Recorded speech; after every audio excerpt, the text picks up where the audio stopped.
Good morning, students. Welcome to economics class. As you know that we have started chapter number 5th, presentation of data. And in this chapter, our today's topic will be format of a table. How to draw the format of a table और particular जो table का format होता है उसमें particular कौन सा point किस particular point को शो करता है। जो इसके मेजर हेड्स हैं उनको हम यहाँ डिस्कस कर रहे थे और उन हेड्स को इस टेबल के थ्रू हम अंडरस्टैंड करने की कोशिश करेंगे कि टेबल बनाई जाती है। जब भी प्रेजेंटेशन ऑफ डाटा को टेबुलर फॉर्म में रखा जाता है तो कौन सा पार्ट किस नाम से जाना जाता है। कई बार क्वेश्चन ये पूछा जाता रहा है कि explain the various parts of A table. So you can see that this is the format of a table, and at the top we will write the table number, and thereafter we will write the title and then head note, as well as unit of measurement we are explaining here. Unit of measurement is standing for in a common unit, lakhs में, thousands में, crores में, या फिर production में kilograms हो सकता है। इस तरीके से पार्टिकुलर यूनिट को हम प्रेजेंट करते हैं। These are to be termed as columns. Vertical dissections, horizontal dissections, अगर हम इसको इस तरीके से रखते हैं horizontal dissections, these are to be termed as rows. इनको हम rows के नाम से जानते हैं। These are rows. जो ये वाला पोर्शन है that is to be known as stub head, इसको हम stub head के नाम से जानते हैं। और ये वाला जो पोर्शन है that is to be termed as caption, इसको हम किस नाम से बुलाते हैं बेटा? कैप्शन के नाम से बुलाते हैं। ये हमारा कैप्शन कहलाता है। कॉलम, हेडिंग और कैप्शन विद सब heads. These are the particular point are to be termed as cell, इनको हम सेल के नाम से बुलाते हैं। These are the row heading और stub entries, subtitles of the rows of the table. These are the, and the complete part from here to here is to be termed as body of the table. And at the footnote we will write here footnote and source of the data from where we have taken this data. आइए देखते हैं इसका एक practical question, कैसे इस table को हम और ज्यादा अच्छे से एक्सप्लेन कर सकते हैं। आपके सामने क्वेश्चन आ सकता है एग्जाम में कि आपको एक बनी बनाई टेबल दे दे इस तरीके से, and thereafter they will ask to you कि बताइए इसके मेजर पार्ट्स कौन कौन से हैं। So let us construct a table showing its various components given in the following information. ये information हमें given है in 2019-20 total production of food grains was 2850 lakh tons, of which production of rice, wheat and other crops was as follows. This one and respectively.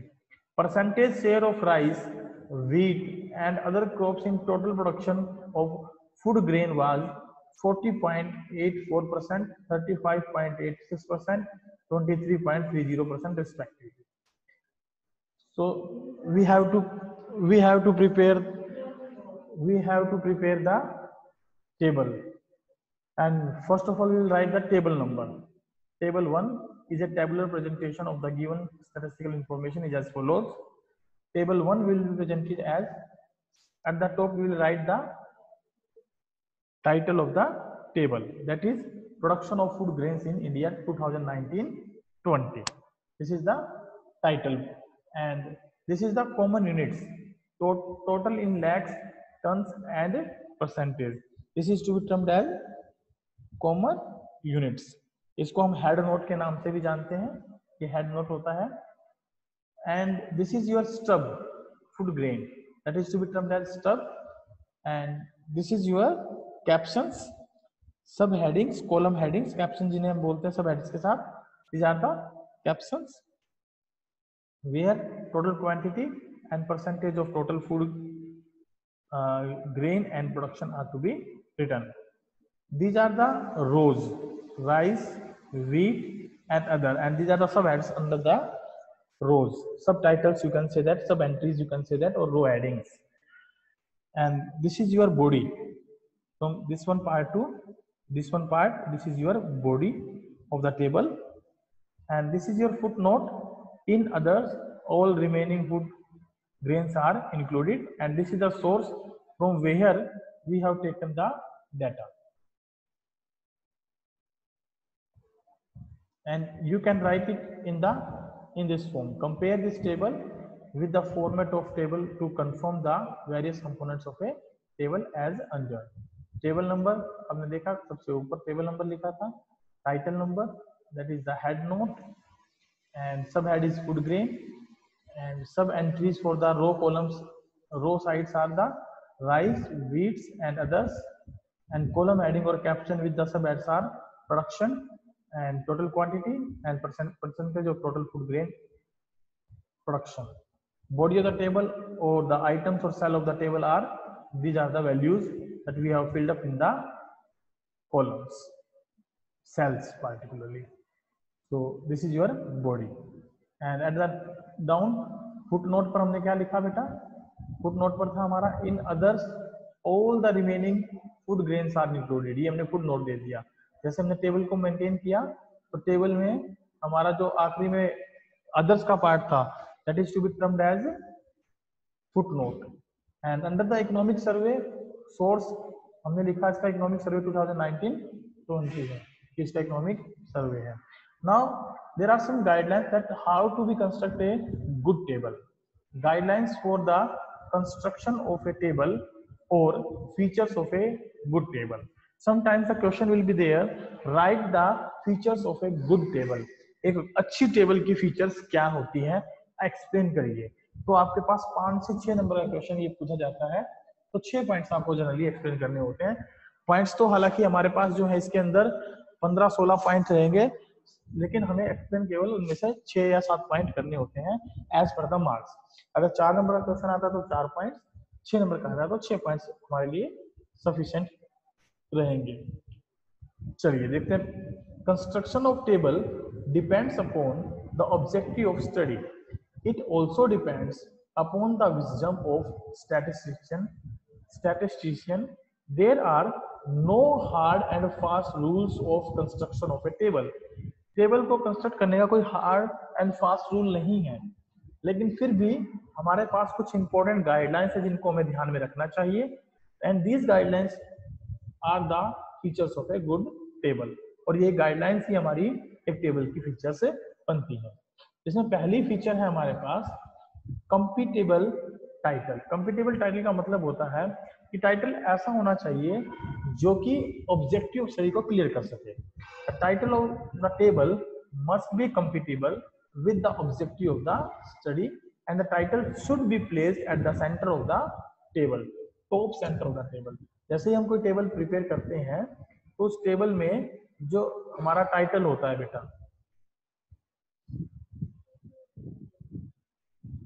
वो सबसे ऊपर रखा जाता है. जैसे कि हमने टेबल में सीखा, यहां पर हम क्या रखेंगे, अपना title of the table centre में, टॉप सेंटर में. नेक्स्ट है हमारा कंपैरिजन. कंपैरिजन का मतलब है बेटा सारी चीजों को ध्यान में रखते हुए वो डाटा उसमें इस प्रकार से प्रेजेंट किया गया हो कि उसका हम एक सेल का दूसरे सेल के साथ complete body of the table को प्रॉपरली कंपेयर कर सके. कंपेयर कर सके. तो it should be kept in mind that items or cells which are to be compared with each other are placed in columns or rows close to each other, and this facilitates comparison. और ये हमारे comparison को क्या करता है, करने में हमारी मदद करता है, हेल्प करता है फॉर मेकिंग द कंपैरिजंस. तो कंपेरेबल डाटा आसानी से कंपेयर किए जा सके, इस तरीके से डाटा क्या होना चाहिए, इसमें प्रेजेंट होने चाहिए. स्पेशल एम्फेसिस, विशेष जो हमें बल देना है, विशेष जो हमें दबाव डालना है टेबल के अंदर, विशेष जो फोकस करना है, that sometimes in the table may need special emphasis. काफी विशेष ध्यान देने की जरूरत होती है. Such items should be placed in the head rows, top above or head columns extreme left. Moreover such items should be presented in bold figures. जिन चीजों को हमें, जैसे हम टेबल बनाते हैं तो जो टाइटल लिखते हैं तो वो बोल्ड में होता है, ऐसे ही स्टब्स और कैप्शन जब लिखे जाते हैं कॉलम्स और रोज के, तो उनको हम बोल्ड कर देते हैं एम्फेसिस डालने के लिए कि these are the important point for us. तो उन पॉइंट्स को हम यहाँ अच्छे से समझते हैं। नेक्स्ट है हमारे पास बेटा आइडियल साइज। जब भी आप एक टेबल को बनाते हैं तो उसका साइज जो है बड़ा आदर्शात्मक होना चाहिए, आइडियल होना चाहिए। इट मीन्स कि इस तरीके का होना चाहिए कि आसानी से उसको हम स्केच कर सके, बना सकें। Table must be of an ideal size. To determine an ideal size of table a rough draft और स्केच मस्ट बी ड्रॉन। जैसे कि आप लोग कभी कोई प्रैक्टिकल क्वेश्चन सोल्व करते हैं तो हम बोलते हैं आप लोगों को, please whenever you will do the question, do it in a proper way. Proper way means to say कि आप इसको बहुत अच्छे तरीके से, साफ सुथरे तरीके से काम करें। और for that purpose what guys you will do the firstly that question in your rough notebook. Thereafter when you will confirm that it is quite good or okay, it is correct, then you will make it fair। और उसको आप fair notebook में करते हैं।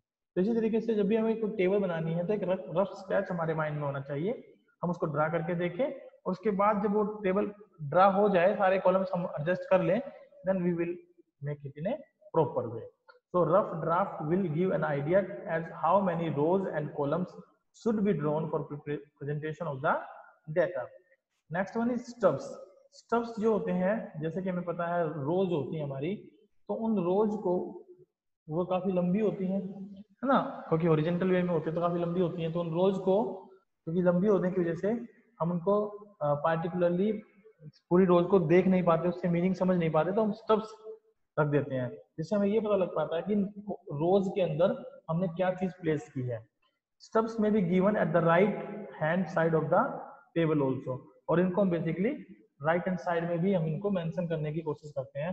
हालांकि हमारे stubs जो होते हैं बेसिकली लेफ्ट हैंड साइड में लिखते हैं, लेकिन कोशिश करते हैं कि वो राइट हैंड साइड में भी प्रेजेंट हो, ताकि डाटा को अगर लेफ्ट हैंड साइड से देखना हो तो हमारे पास है ही लेफ्ट हैंड साइड में स्टब्स, लेकिन अगर राइट हैंड साइड से डाटा को देखना हो तो वहां पर हमें कई बार स्टब्स दिखाई नहीं देते। तो कोशिश की जाए कि टेबल के अंदर हम स्टब्स को राइट हैंड साइड में भी यूज करें। Use of zero. Zero should be use only to indicate the quantity of a variable.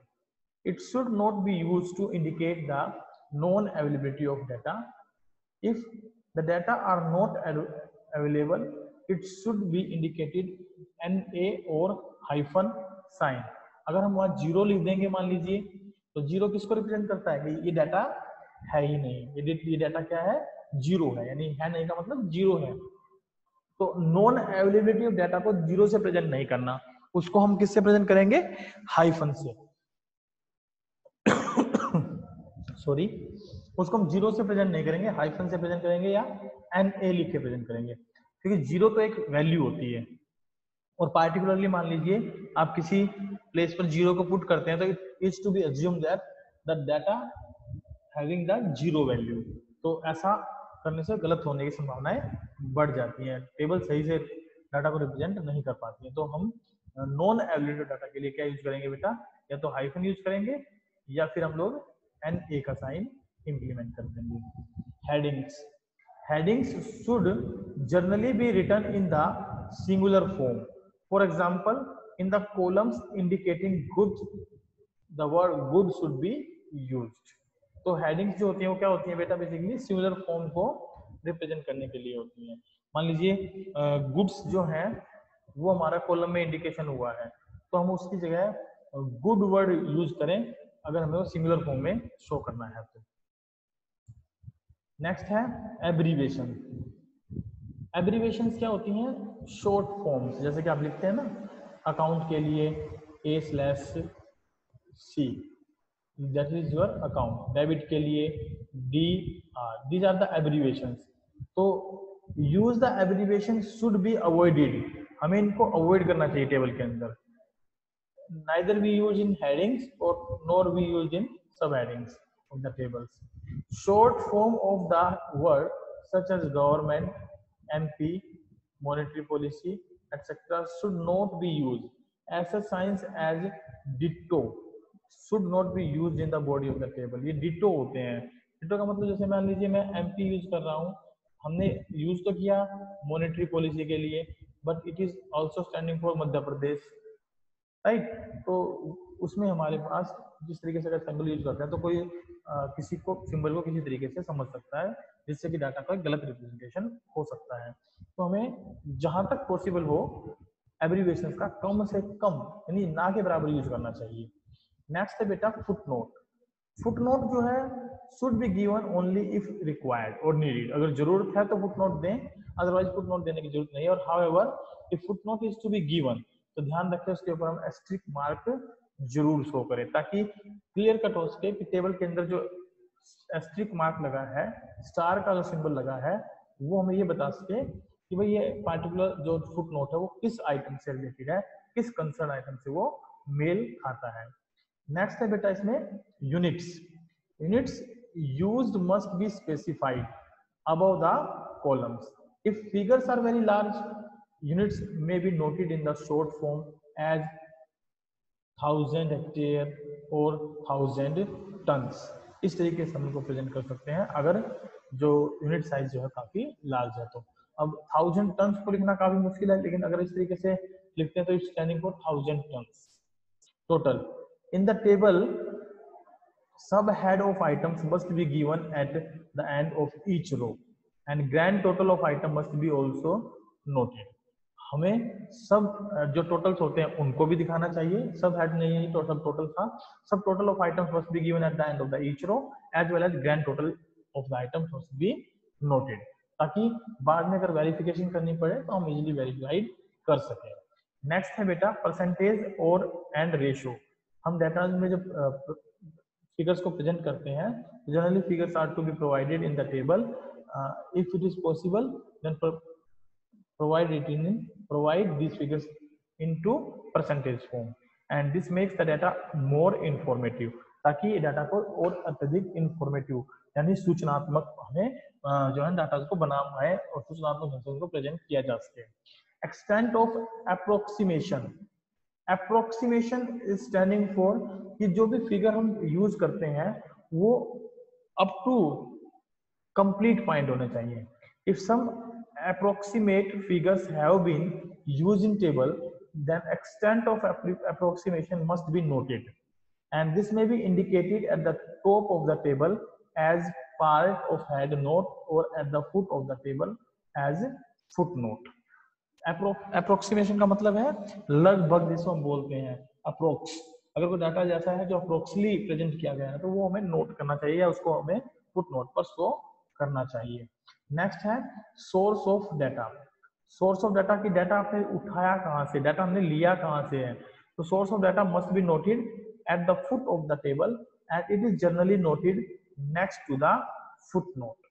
तो इस डाटा को हम जो है next to the footnote का मतलब है जैसे हम सोर्स लिखते हैं, फुट नोट लिखते हैं, फुट नोट के ठीक नीचे हम सोर्स को भी एक्सप्लेन करते हैं कि डाटा हमने कहां से लिया है, और बेसिकली ये टेबल के फुट नोट पर शो किया जाता है। Size of column. कॉलम्स के साइज जो है जहां तक पॉसिबल हो वो यूनिफॉर्म हो और सिमेट्रिक हो, एक जैसी विड्थ और एक जैसी उनकी ब्रेड्थ हो। सिमेट्रिक और यूनिफॉर्म का मतलब है उनकी ब्रेड्थ एंड विड्थ जो है वो एक जैसी हो, ताकि टेबल जो है सुंदर दिख सके, टेबल जो है एक एप्रोप्रिएट टेबल दिखाई दे सके। Ruling of columns. कॉलम्स में be divided into different sections according to the similarities of the data. अब जैसा डाटा होता है उसके अकॉर्डिंगली हम कॉलम्स को क्या कर लेते हैं, रूलिंग कर लेते हैं, डिवाइड कर लेते हैं, बांट लेते हैं। Last but not the least that is simple, economical and attractive. और टेबल जो हम बनाते हैं वो टेबल कैसी होनी चाहिए बेटा, simple, attractive and economical in space, यानी कि कम से कम स्पेस में वो इस तरीके से प्रेजेंट की गई हो कि डाटा हमें बहुत अच्छे से क्या है दिखाई दे सके, हम उनको अच्छे से समझ सके और वो टेबल क्या लग सके, एक अट्रैक्टिव टेबल के तौर पर काउंट की जा सके। Now kinds of table. Next topic is our kinds of table. कितनी प्रकार की टेबल्स होती हैं? देखिए बेटा टेबल्स को हमने बेसिकली तीन जो है ना कैटेगरीज में डिवाइड किया है। पहली कैटेगरी है पर्पज ऑफ टेबल, पर्पज के बेस पर। दूसरा है ओरिजिनलिटी ऑफ टेबल, टेबल की ओरिजिनलिटी के बेस पे। तीसरा है construction of A table, table को बनाने के वे में। तो पर्पज ऑफ टेबल की अगर हम बात करें तो हम उसमें देखते हैं कि टेबल बेसिकली दो प्रकार से डिवाइड की गई है, एक जनरल पर्पस टेबल, एक स्पेशल पर्पस टेबल। देखिए जनरल पर्पस टेबल की अगर हम बात करते हैं तो आप इसके लिए एग्जांपल ले सकते हैं कि जैसे हर 10 साल में हम जो है सेंसस की कैलकुलेशन करते हैं, जनसंख्या की गणना की जाती है, that is for the general purpose calculation, क्योंकि ये हर 10 साल में ऐसा गवर्नमेंट करती ही करती है। लेकिन अगर उस टेबल के आधार पर, यानी कि जो जनरल पर्पस टेबल होती है उसके आधार पर अगर मैं कोई पार्टिकुलर डाटा को निकालता हूँ, एक्सट्रैक्ट करता हूँ उसमें से, तो that will to be termed as special purpose table, क्योंकि special purpose table are basically based on the general purpose table. तो जो स्पेशल पर्पस टेबल होती हैं वो हमारी जनरल पर्पस टेबल के आधार पर बेस्ड होती है, इनसे ही हम स्पेशल पर्पस टेबल बनाते हैं, या स्पेशल पर्पस टेबल हमारी जनरल पर्पस टेबल से बनती है। जैसे मैंने आपको एग्जांपल दिया कि मान लीजिए सेंसस की कैलकुलेशन हम करते हैं 10 साल में, तो उसके आधार पर भी हमें ये देखना हो कि कितने मेल हैं और कितने फीमेल हैं, तो that will B a specific purpose, कि हमने जो कैलकुलेशन की, हमने जो टेबल बनाई है, जो हमारा पर्पस ऑफ टेबल है, that is only to be calculate to find out the males and female members in the country. तो वो स्पेशल पर्पस टेबल हमारी बनाएंगे, डिटेल में हम उनमें आगे पढ़ेंगे।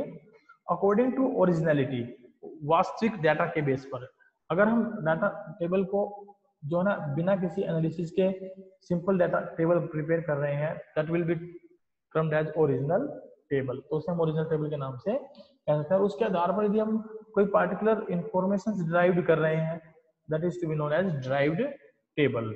अकॉर्डिंग टू कंस्ट्रक्शन, कंस्ट्रक्शन के बेस पे टेबल हमने दो पार्ट्स में डिवाइड की है बेटा, सिंपल और one way table, complex table.